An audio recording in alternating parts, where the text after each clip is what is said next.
मैं आपकी तरफ आऊँगा याहिया फरीद साहब, और मैं आपसे कानूनी मामले के ऊपर बात करना चाहता हूँ कि आपको क्या लगता है कि कानूनी और इंसाफ के तकाजे जो है वो इस केस के अंदर पूरे किए गए हैं।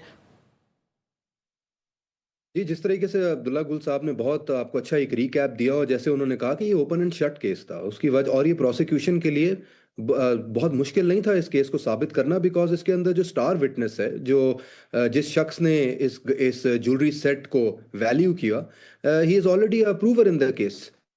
और उनकी तरफ से जो उनकी स्टेटमेंट आई सेक्शन 164 की, उसमें क्लियरली ले डाउन कर दिया गया कि उनको फोर्स किया गया था कि वो इसको अंडर वैल्यू करें। और देखिए हम्म। अंडर वैल्यू भी क्या की गई, जब एफआईए ने लिखा इन्वेस्टिगेशन में इस कंपनी को, बल्गरी को, कि इस ज्वेलरी सेट की वैल्यू क्या है, तो वो 7 करोड़ रुपए आई। और इन्होंने जो वैल्यू की तो वो 50 लाख रुपए या 60 लाख रुपए में की।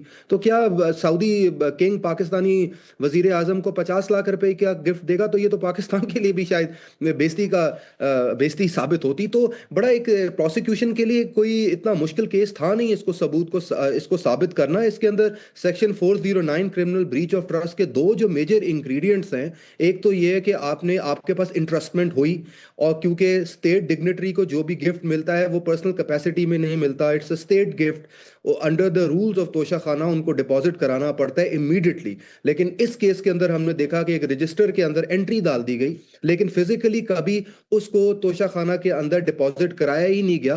और यकीनन उसकी वजह यह थी कि इसकी वैल्यू जो है वो तोशा खाना ना लगा पाए। उसके बाद आपने देखा कि किस तरीके से इसकी वैल्यूएशन का प्रोसीजर जो है वो पूरा चेंज कर दिया, और अपने मनपसंद एक छोटी सी दुकान वाले के पास गए, वहां पे एक सादे कागज पे जाकर लिखवाया कि जी ये 60 लाख रुपए की इसकी वैल्यू है, और फिर 30 लाख रुपए देकर 7 करोड़ की घड़ी आपने अपने पास रख ली।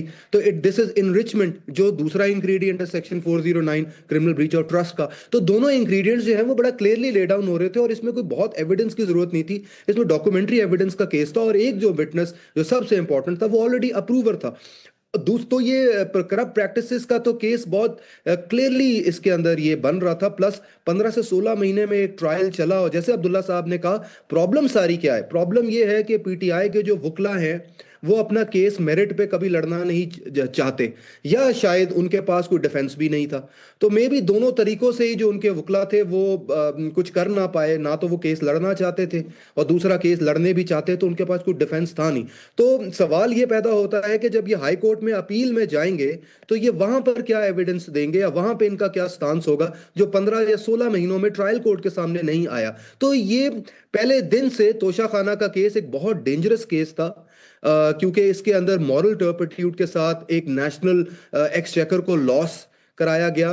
वो उसके अंदर प्राइम मिनिस्टर और उनकी वाइफ फर्स्ट लेडी दोनों का एक कनाइवेंस थी। और वो इनाम शाह की अगर आप स्टेटमेंट देख ले, उसके अंदर भी बड़ा क्लियरली ले डाउन हो गया। तो सेक्शन 409 बहुत इजीली इसके अंदर जो है ले डाउन हम्म। हो रहा था। और अफसोस की बात, जैसे अब्दुल्ला साहब ने कहा, अफसोस इस बात से होता है कि खान साहब को तोशा खाना के रूल्स पूरी तरीके से ही न्यू द रूल्स, बिकॉज अगर आपको याद हो तो उनके दौरे हुकूमत में उन्होंने जरदारी साहब पे और नवाज शरीफ पे गाड़ियों का कोई केस बनाया था, तो उनको यकीनन मालूम होगा कि तोशा खाना के अंदर एक गिफ्ट को डिपॉजिट कराना होता है, और उसके बाद उसकी वैल्यूएशन लगाने का एक प्रोसीजर है। फिर एक गवर्नमेंट से भी आपने वैल्यूएशन लगानी होती है, और आपने प्राइवेटली भी वैल्यूएशन लगानी होती है। यहाँ पे प्राइवेटली वैल्यूएशन एक जिनस सुपर के छोटी सी दुकान का एक एक्सपर्ट बना दिया गया, जिसने कभी ना जिंदगी में इस तरह की ज्वेलरी देखी थी, और ना वो इस तरह की ज्वेलरी का कोई काम करता था।